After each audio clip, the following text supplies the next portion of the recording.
Hi everyone, my name is Anastasia Gutnick. I'm a mixed media artist and public programs coordinator at the Metropolitan Museum of Art. Thanks for joining me today for our virtual sketching session, Drop-In Drawing. With this program, we are bringing the museum to you with a series of drawing exercises based on works in our collection meant to challenge and grow your creative skills. Our drawing activity today will focus on the notion of movement. I selected this object from the Met's collection to work from, which is a 5th century Indian terracotta relief plaque depicting hero god Krishna killing the horse demon Keshi. Terracotta is a type of earthenware, a clay-based ceramic. This piece is carved from a 21-inch by 16-inch clay slab and would have been used to adorn the outside of a temple in India. According to popular legend, Krishna is an earthly incarnation of a Hindu god, Vishnu the Preserver, who returns to Earth to protect the universe from being destroyed. Keshi was sent on a mission to kill Krishna, and this scene depicts the heroic battle that ensues. I've been drawn to this work for a long time because of the dramatic moral story it tells, and the way that the artist had just chosen to represent this moment visually. Visual movement is the principle of art used to create the impression of action in a work of art. There are multiple ways to depict movement. We'll begin with the depiction of objects in motion as they relate to this piece. One of the first things I notice when I look at this artwork is that we appear to be looking at a moment frozen in time. We see a figure on the left-hand side, Krishna, with his left arm outstretched behind him in a powerful stance, as if drawing a bow. His right elbow is lodged in the mouth of horse demon Keshi, and his foot firmly kicking the belly of the beast before him.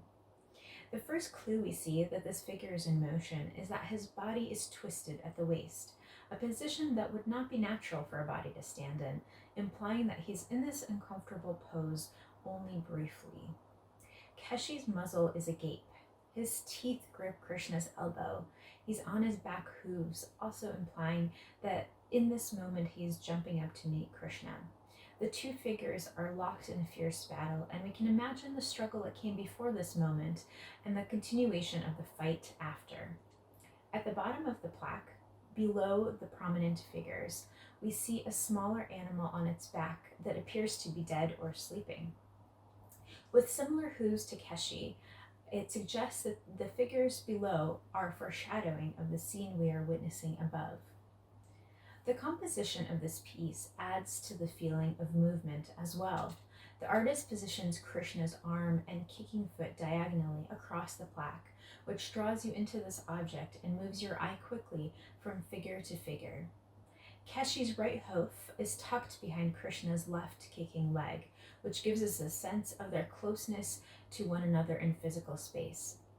While Krishna and Keshi are split evenly between the plaque, the figure below is intentionally smaller in order to give the main battle above the highlighted focus it deserves. The movement of this composition goes hand in hand with the telling of the story. The depth of the terracotta sculpture creates shadows that accentuate the area of the piece that are significant to the story. Notice how deep the shadows are created in the center of the plaque between the two figures, where the greatest impact of the struggle is happening, such as under the arms or the legs of Krishna. We will focus on these visual clues in our drawing. You are welcome to draw from this terracotta plaque or choose your own image. When you're looking for an object or an image to draw from, find or capture an image at the pinnacle moment of its excursion that characterizes the essence of its range of motion. One that has dramatic contrast will help create a sense of motion. A few ideas of images that you could work from would be ballerinas dancing, frozen in a pirouette, a dog jumping to catch a toy, a child doing a cannonball jump into a pool, or a car speeding by on the highway. For this exercise, you will need a pencil, paper, and an eraser. Your standard 2B yellow pencil will work well, but you are welcome to use any variations of drawing materials that you have on hand. I will be drawing from my sketchbook. Any paper or cardboard that you have at home will do just fine. Since what we're illustrating today is movement, I like to start with a very active drawing line called a gesture line. This type of line is created by lightly drawing on the surface of the paper and keeping your hand loose. I will begin with a simplified layout of each of the figures, paying attention to their positioning and generalized form. So I'm going to begin in the top left corner with the head of Krishna. And you'll see that I am very lightly laying in the positioning of the body part. You can kind of hardly see the line on my page. And I'm gliding the pencil from kind of one figure to the next without interruption because they are so entwined.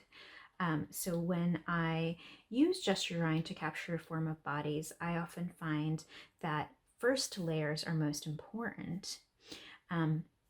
So you want to stay very fluid at this moment. So right now I am capturing the muzzle of Keshi and just the general positioning of the head.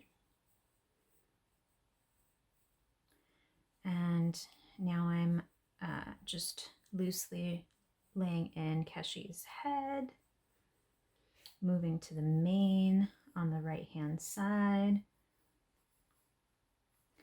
and back into Keshi's face.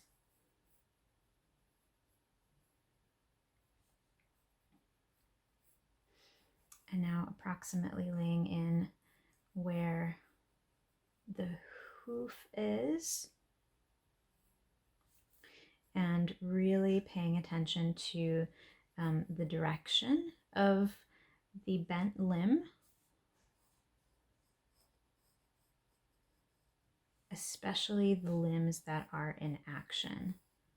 These are going to be the parts that really capture the essence of the movement. So you can see I'm kind of moving back and forth as I'm finding details that I want to kind of capture loosely.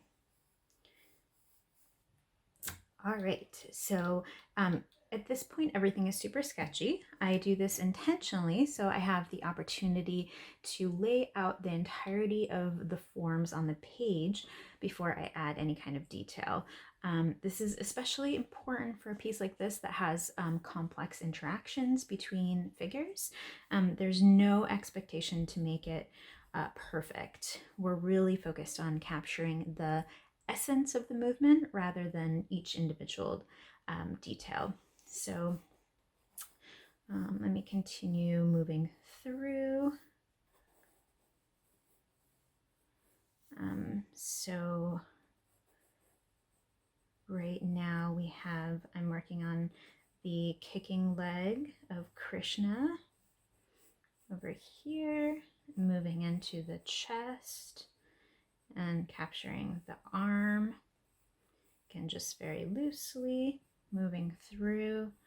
I have the kind of line of the necklace that helps me kind of orient where I am in the chest. And again, just keep it loose. You don't even have to pick up the pencil as you're moving through the stage.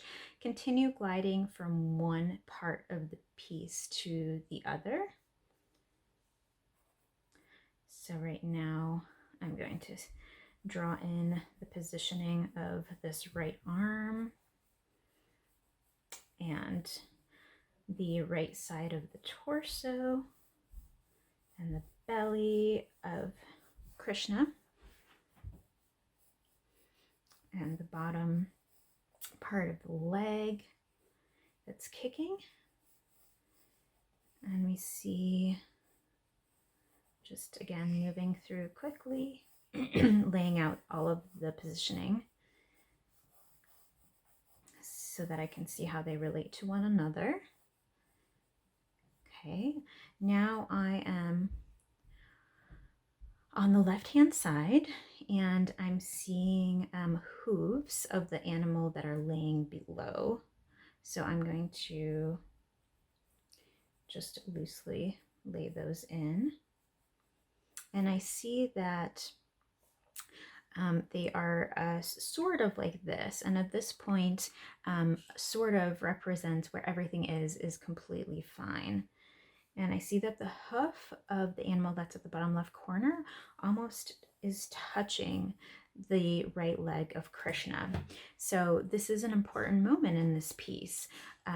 It will tell us a lot about their interactions. So, you're going to want to really pay attention to the angles in this work.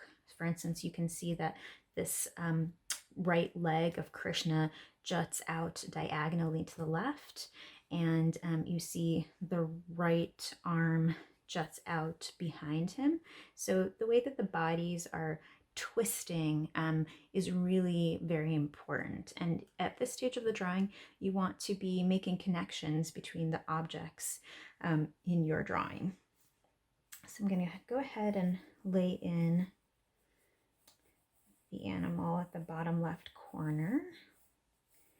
Right now now I'm working into the back thighs and hooves, kind of paying attention to their positioning and how the two back legs are interacting, and how this animal is firmly planted on its backside. And then I'm going to move into the legs of Keshi that are very close in positioning to this animal that's on the bottom. So right now I'm working on Keshi's hooves and approximate positioning and the hind rump. And then we see the mane kind of going off into the distance, and capture the back side of Keshi. And you'll see that the mane is created by really carving lines into the clay. So we'll kind of go back in. Right now we'll just sketch those in lightly. We can go back in and accentuate those if we decide to at the next stage. So I like to think of this part of the drawing as a maquette that you're building on top of. The word maquette comes from the French word for scale model, and it's the underlying shape on top of which clay or other material would be added to create form. Since we're working from a clay plaque, I feel like this type of modeling makes a lot of sense for this drawing. It captures what would be essential layout of the bodies and indicates where the figures bend and how they are positioned. So I'm going to continue to move through this piece now with a little bit more commitment and give myself additional indicators of how these figures interact. So let's go back into this kind of center area of focus. I am going to put a little bit more work into the leg of Krishna that's kicking Keshi right here, and spend a little bit more time kind of clarifying that positioning. So at this stage, you can go a little bit slower because you are getting a little bit more precise as to the directions and the positioning of these figures. Okay. So I am going to move into the front hooves of Keshi. And again, I will add the right hoof over here. You can see how it touches right behind the kicking foot of Krishna, and the two hooves are stacked almost on top of one another. And I'm going to move into the arm that is lodged in the mouth of Keshi, and I'm going to add the teeth, because those are extremely important to this piece, because they communicate about the battle and the struggle that we're experiencing. I'm going to add a little bit more detail to the face.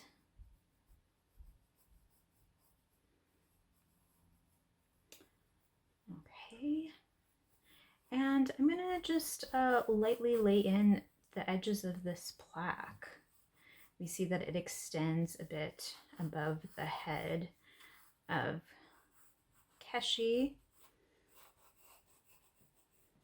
and over to the right. So I'm just going to give myself indicators of where this is. I'll do this above the head as well of Krishna. I'll just lay in these parameters lightly so that, when I go back in, it's really easy to orient myself as to where I am in this plaque.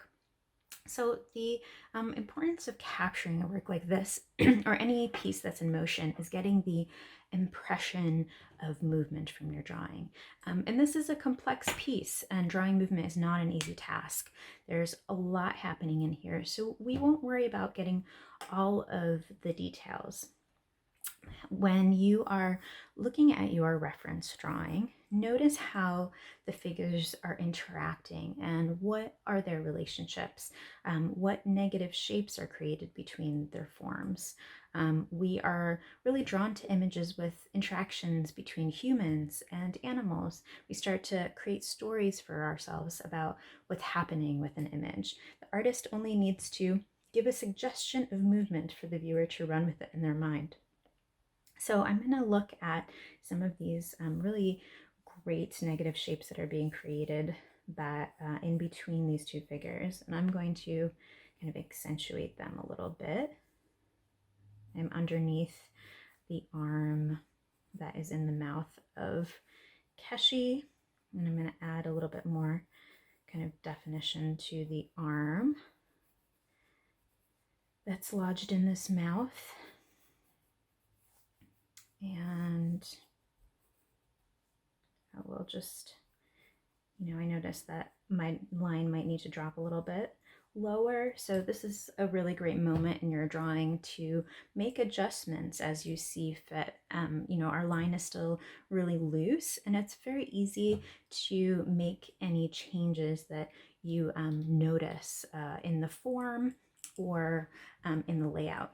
So speaking of form, notice how these two figures are portrayed. Krishna and Keshi are smooth, unblemished. Krishna's body is rounded, almost slightly inflated in form. So the creator of this plaque made these choices for a reason.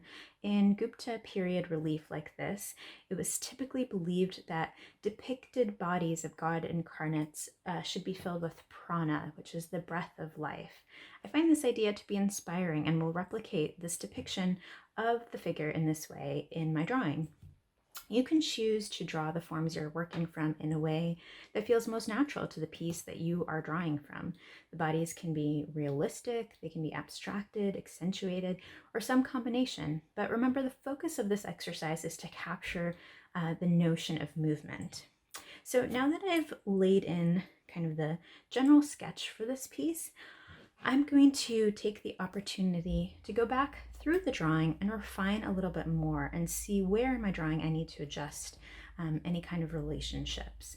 So I'm gonna go back in to the top left corner because the positioning of the head is really important. So I'm gonna go into make a little bit more definition in the head of Krishna. I'm going to add a piece of hair behind the head and the ear. Again, you can just sketch this in pretty loosely.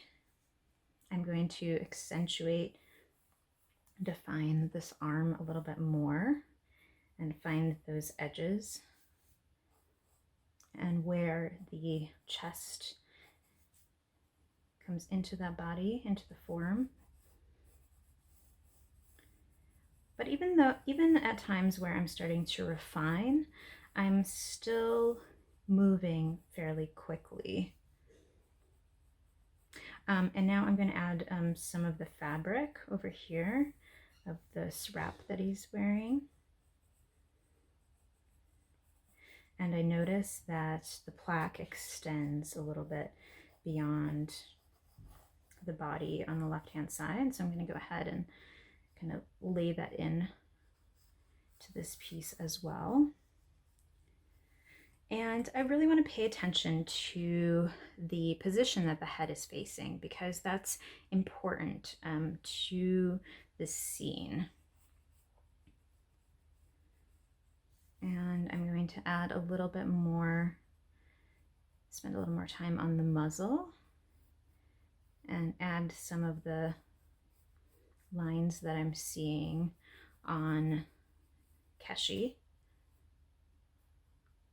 Accentuate Keshi's ear a little bit and the top of his head, and just lay in approximately what his eye looks like.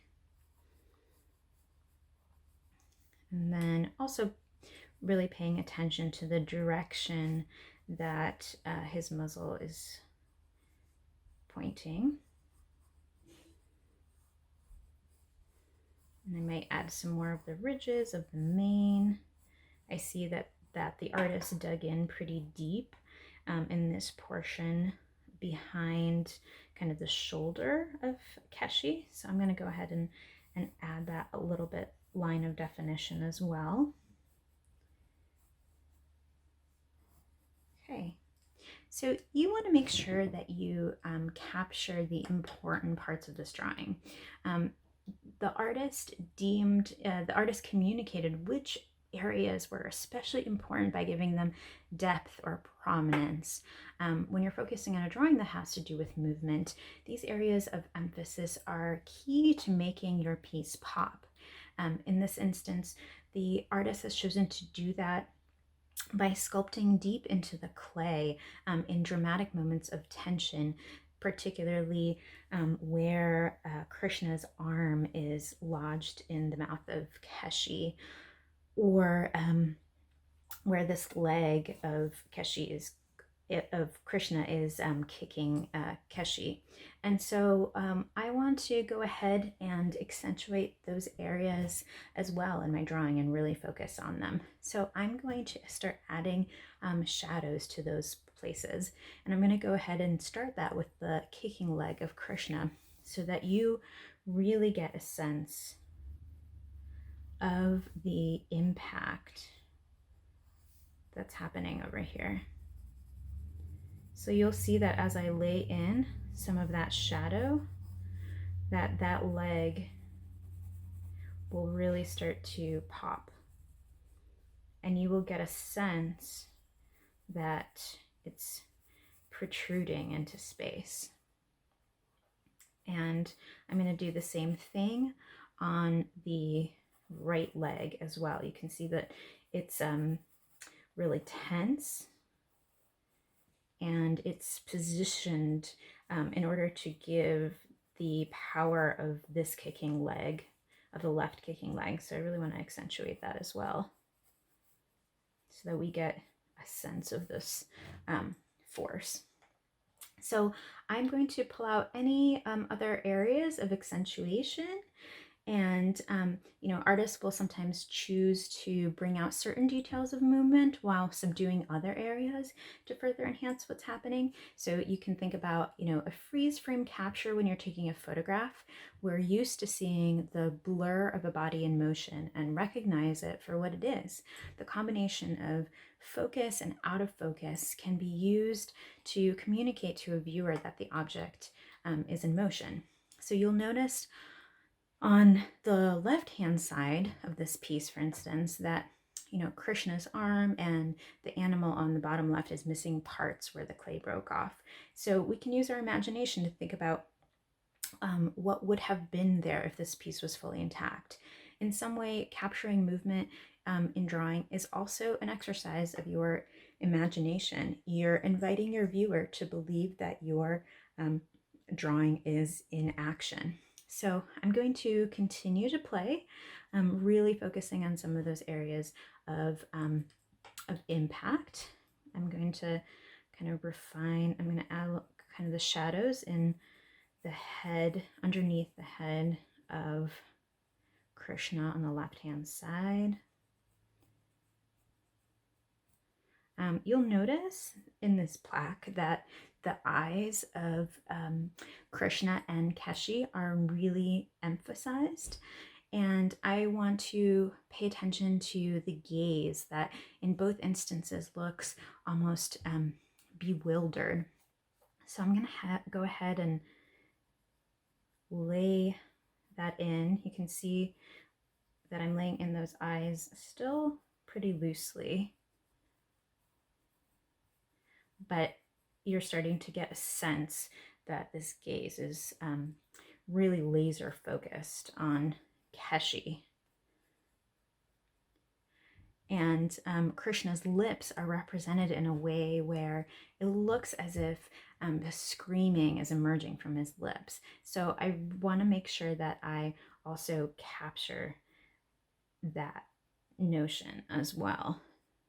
And you'll see that, even when I go in and start to add these details, they're still pretty loose. But what we really want to focus on is the essence of each of the pieces that we're pulling from, more so than getting perfect details. So I'm going to kind of move through and add a little bit more shadow in certain areas. Right now I'm going to add a little bit of shadow right behind the arm that's lodged in Keshi's mouth, and define these teeth a little bit, since they're so critical to how we experience what's happening. And I'm going to highlight these teeth, the big teeth that are jutting out. I'm going to add contrast underneath the arm, the left arm that's suspended in the mouth of Keshi.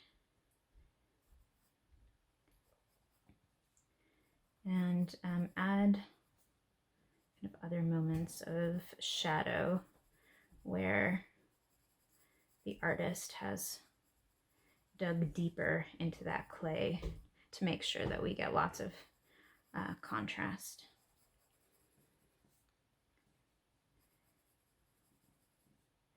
So you'll see that I'm adding a little bit more definition. And you'll notice that even the artist has chosen to simplify the form. For instance, the arm doesn't really have a ton of detail. It's pretty smooth, simplified forms, and you can definitely choose to do the same. When you're looking at your object or image that you're working from for this exercise, I want you to take it to the point where all of the moments you feel are most important to the movement have been captured. It doesn't mean that every detail has been drawn or perfect, but I want you to have a sense from your drawing that what you captured is in motion. So here's a drawing that I did right before this. I spent about a half hour drawing this. You'll notice that even in this drawing, I have an underlying gesture drawn that is still intact. This line you can see sketchy underneath the form. And you'll see that I added contrast in the areas that I felt were most important, especially in the center of this image, in the mouth of Keshi, under the right and left arms of Krishna. So you really get a sense of this arm being sent back into space during this fight. And I chose to leave other parts of this drawing more unfinished that don't necessarily hold as much significance.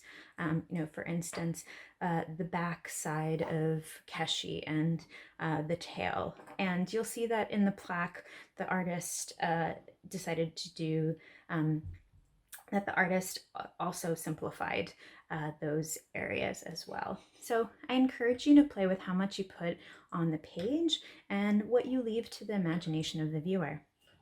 So I'm excited to see what moment in action you decided to capture. Thank you for joining me. I hope you enjoyed this exercise. Please share your image on social media with hashtag #MetSketch and tune in again in 2 weeks for our next edition of Drop In Drawing.